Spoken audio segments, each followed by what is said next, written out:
Hi buddies, வணக்கம். இன்றைக்கி hotel ஸ்டைலில் இட்லி சாம்பார் தான் பண்ண போகிறாங்க. அதாவது A2B ஹோட்டலு, சரவண பவன் ஹோட்டல்லாம் கிடைக்கக்கூடிய இட்லி சாம்பார் ரெசிபி தான் நம்ம இன்றைக்கி இந்த வீடியோவில் பார்க்க போகிறோம். அது மட்டும் இல்லை, சாம்பார் எப்படி நல்ல சுவையாக பண்ணுறதும் இந்த வீடியோவில் நான் சொல்லியிருக்கேன். இந்த வீடியோவை முழுமையாக பாருங்கள். இப்போ நம்ம சாம்பார் பண்ணுறதுக்கு ஒரு 1/4 கப் அளவுக்கு துவரம் பருப்பு தான் எடுத்திருக்கோம். கிட்டத்தட்ட ஒரு 50 கிராம் இருந்தது.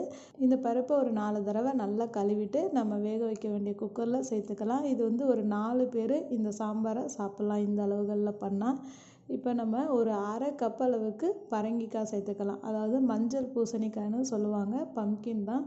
சேர்த்துட்டு காரத்துக்கு சின்ன மிளகாயாக இருக்கிறனால 3 மிளகாய் சேர்த்துக்கலாங்க. இப்போ கட்டி பெருங்காயம் சேர்த்து இட்லி சாம்பார் பண்ணும்போது நல்லா சுவையாக இருக்கும், வாசமாகவும் இருக்கும். இப்போ சேர்த்துட்டு ஒரு கொஞ்சமாக மஞ்சள் பொடியும் சேர்த்துக்கலாம். இப்போ வேக வைக்கிறதுக்கு கிட்டத்தட்ட ஒரு 2 கப்பு அளவுக்கு தண்ணி சேர்த்துக்கலாங்க. இப்போ ஒரு மூடி போட்டு மூடிட்டு இப்போ 4 இல்லை ஒரு 5 விசில் வச்சு மிதமான தீயில குக்கரை இறக்கி வச்சுக்கலாம். இது வெந்துட்டுருக்க சமையலில் நம்ம பவுடரை அரைச்சிக்கலாம். இப்போ சட்டியை நல்லா சூடு பண்ணிக்கணுங்க. சூடு பண்ணதுக்கு அப்புறம் தான் நம்ம வறுக்கக்கூடிய பொருள்லாம் சேர்க்கணும். 2 டேபிள் ஸ்பூன் அளவுக்கு மல்லி விதைகளை சேர்த்துக்கலாம். இது கூடவே நம்ம காரத்துக்கு நம்ம ஒரு 5 வரமிளகாயை சேர்த்துட்டு இப்போ மிதமான தீயில மாற்றிட்டு, அதாவது மிளகாயும் இந்த மல்லியும் நல்லா சூடாகிற அளவுக்கு மட்டும் வறுத்து எடுத்துட்டால் போதும். ரொம்ப நேரம் வறுக்கணும்னு அவசியம் இல்லைங்க. இந்த மாதிரி பண்ணும்போது சாம்பார் நல்லா கமகமன்னு வாசமாக இருக்கும். இப்போ ஒரு 1/2 டீஸ்பூன் அளவுக்கு ஜீரகம் சேர்த்துக்கலாம். இது கூடவே 1/4 டீஸ்பூன் அளவுக்கு வெந்தயமும் சேர்த்துக்கலாம்.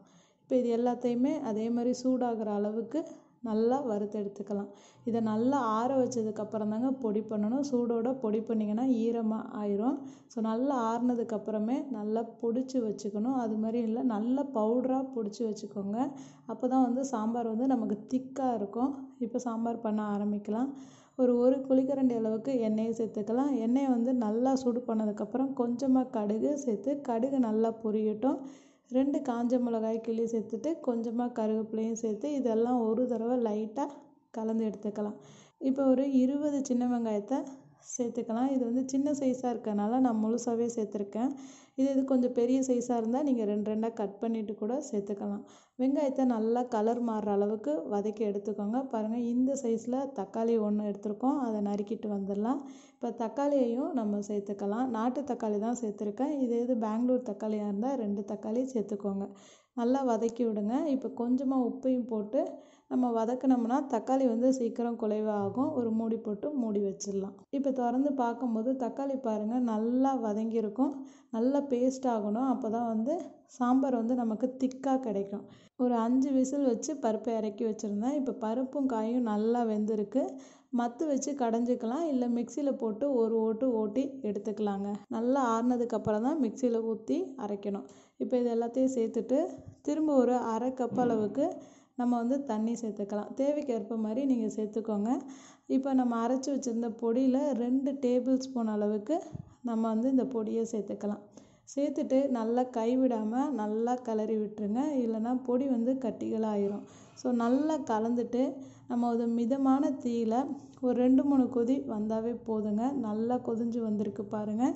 1 டீஸ்பூன் அளவுக்கு நெய் சேர்த்தாதாங்க ஹோட்டலில் கிடைக்கிற டேஸ்ட்டு வீட்டில் கிடைக்கும். ஸோ இந்த அளவுகளில் இட்லி சாம்பார் பண்ணுங்கள். ரெசிபி பிடிச்சிருந்துச்சுன்னா கண்டிப்பாக ஃபுட்மா சமையலுக்கு சப்ஸ்கிரைப் பண்ணுங்கள். தேங்க்யூ.